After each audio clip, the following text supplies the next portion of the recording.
mang waking with sins and Yidang time yam Yang Su Don't Kai is a young long that low me to get La Javazi New man waking with sins and Yidang time yam Yang Su Don't Kai is a young long that low me to get La Javazi A simple Niadu Chinula Pe Tanda Chomia Sotelire Mam you do yet go net you in Jedue Manica long at Arwe Yamia Mamere Naime A simple Niadu Chinula Pe Tanda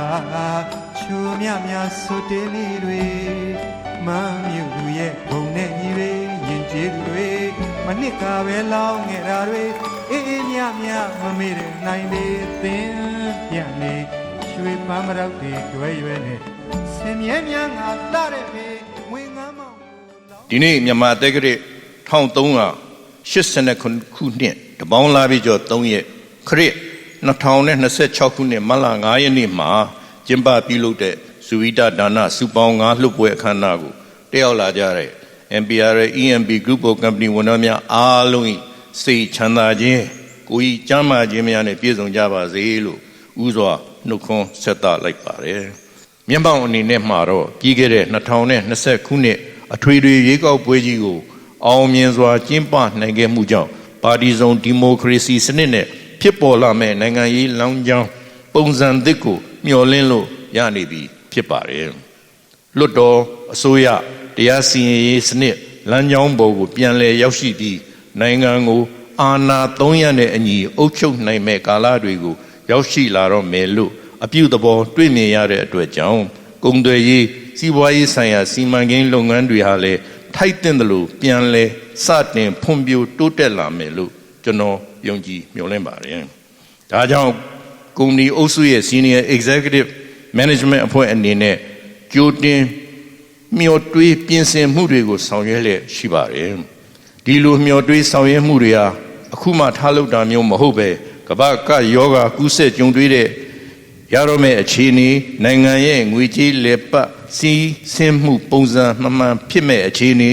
နိုင်ငံတကာစီးပွားရေးကျဆင်းမှုဖြစ်စဉ်အခြေအနေများကြောင့်ကမ္ဘာရေနံဈေး